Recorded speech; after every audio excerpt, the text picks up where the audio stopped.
First off, I want to give all praises, all honor, and glory to Yahweh, Ba'ashem, Yahweh Shai, Ba'ashem, Rakakwadash. Double honors to the apostles and elders, great millstone, rule and teach well, who also taught us his 100% truth.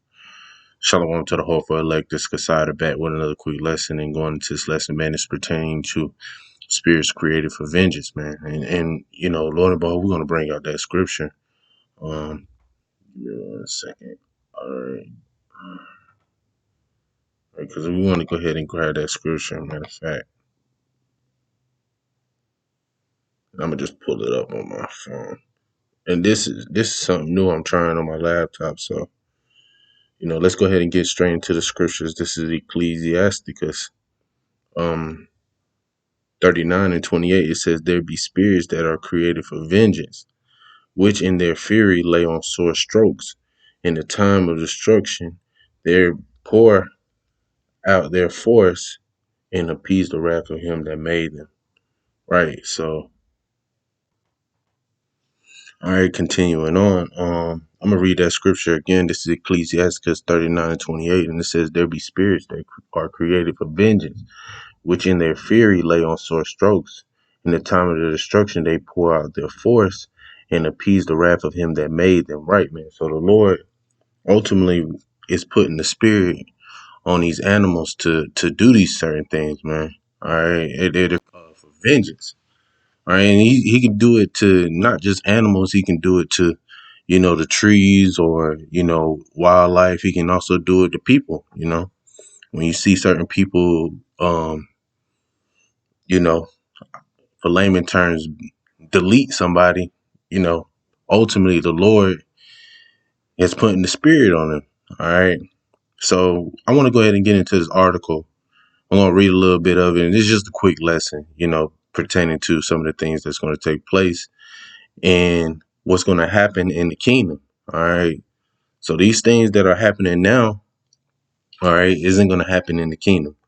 Okay. So this article, if I'm not mistaken, the title of the article is "Orcas have attacked and sunk another boat in Europe, and experts warn there could be more attacks soon." Right. Hey, the Lord is ramping up the spirit on these animals, man. It's not just orcas. Orcas, it's also other animals. You got lions, uh you also got tigers, you got gorillas, you got all types of wildlife out here that's really just, attacking people, man. All right. So going on, let's read this article. It says orcas have been terrorizing boats in the southwest Europe have just sunk another fifth yacht in 3 years, and experts have warned that more attacks are likely in the coming months after orcas unexpectedly switch up their behavior earlier this year. All right. And hey, we don't know, of course, the Lord put the spirit on these animals, but we don't know what's really taking place, man. Esau is doing all types of things, all right, with these animals, man. They have the heart monitor, if I'm not mistaken, where it drives certain whales crazy, man. You got Esau's pretty much doing certain things to the ocean. You have a mile long of what they call Trash Island, if I'm not mistaken, that's floating across the ocean. All right. A lot of these animals are dying off. All right. A lot of them are getting sick. Food is being depleted. So what do you think they're gonna do? All right, they're damn near depressed. All right, they're going through the same thing we're going on here in Babylon the Great, aka America. All right.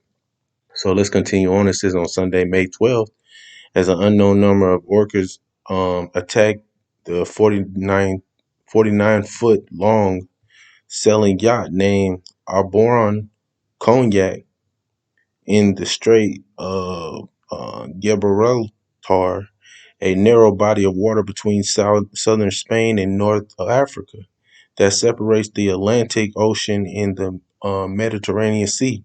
During the attack, which began at around 9 a.m. local time, the killer whales repeatedly rammed the boat hull and rudder. So they ultimately just kept attacking the ship, man. You know, and orcas, if you don't know anything about them, they're very, very smart animals, man. They very strategic, man. They ultimately, if you ever watch, they like to play with their prey. All right, they play with their food, man. All right, and they have ways and strategies to, flip these boats over, man. As you can see, the image of one boat. All right, it's not too hard for these animals to do these things, especially if they're hunting in packs, and most of them they do hunt in packs. All right, I'm not gonna read too much into this article. All right, you can pretty much look it up for yourself. But the main point is being, iterated through the scriptures. All right, so this is, one of the reasons why. All right, if you're asking yourself why are these animals doing it, well, the Lord is putting the spirit on them. All right, so let's get into the transition, man. Because hey, man, if Esau keeps doing what he's doing, matter of fact, let's grab a scripture. Mm,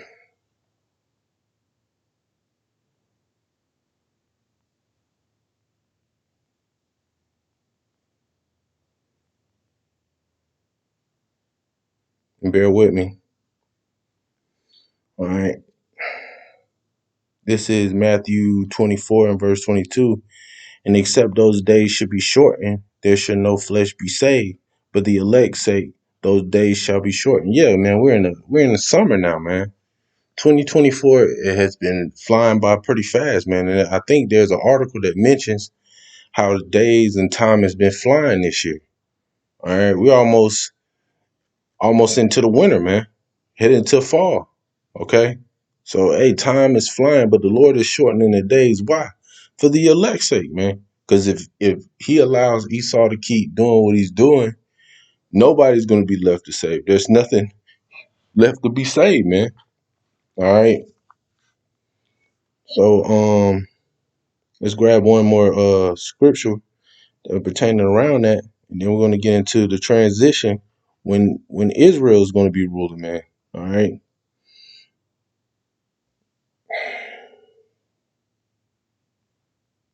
All right.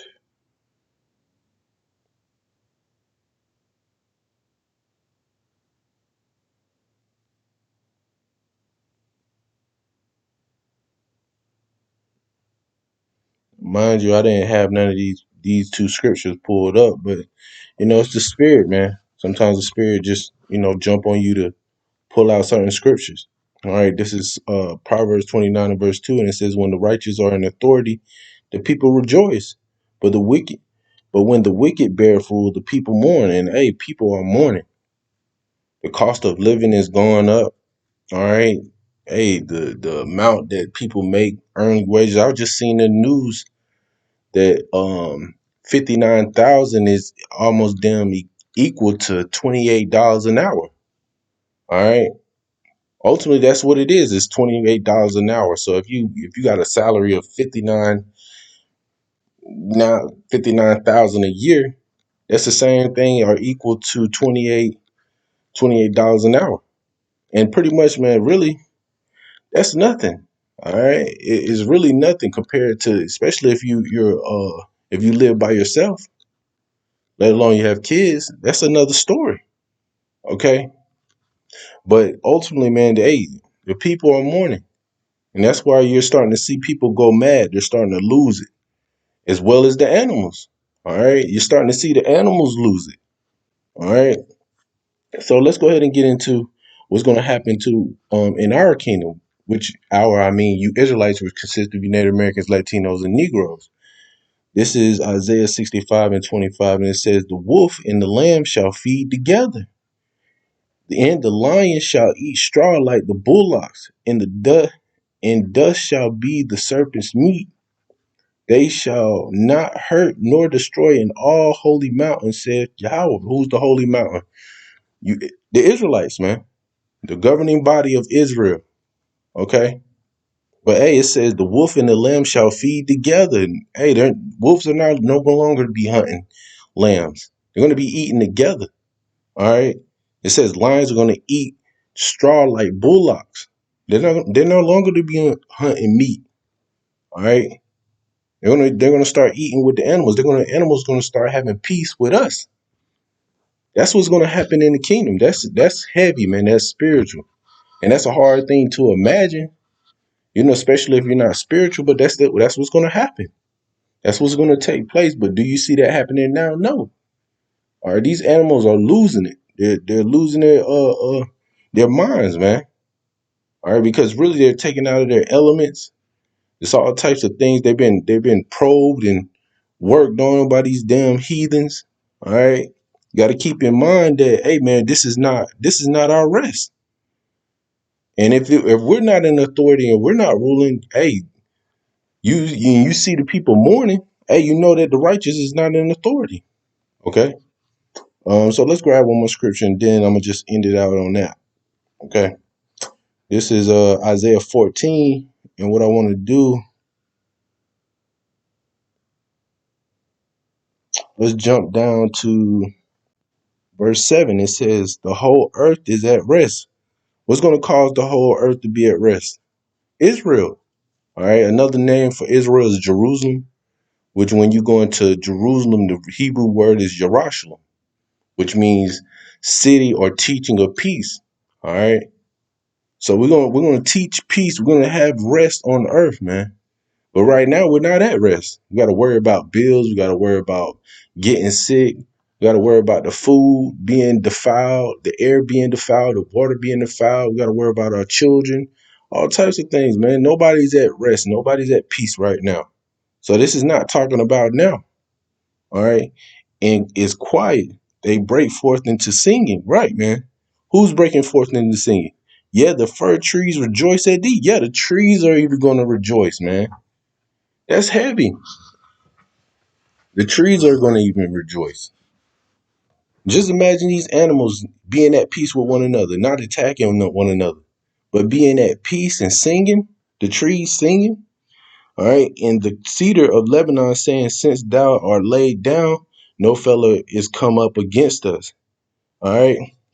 So, hey, we're starting to see, we're going to see these things in our lifetime. All right. That transition, if you are the elect, Lord willing, those who are sincere, the sincere listeners. But hey, we're gonna see it in our lifetime, Lord willing, you know. But hey, a lot of Israelites, all right, they don't believe, man, and it's fine, it's perfectly fine, all right. But hey, we have to wait and hope the Lord comes soon, man. All right, pray for Yahweh Shem Yahweh to return, man, so we can get the hell out of here. And that's all. And sorry, it sounds like a broken record, but it has to be emphasized, man, for a lot of you Israelites, because you don't understand that being stuck here. All right, this isn't it. All right, of course you got to do what you got to do. You got to pay your bills. You got to work. Of course, man, there's nothing wrong or against that. But what's more important, the first thing that should be important is the Lord. All right. So I just wanted to get in that. I wanted to make this a quick lesson. It wasn't nothing too intricate or deep. I just wanted to, pull out a few scriptures through the spirit, man. I caught this article. So Lord willing, I hope this is truly edifying. Shalom.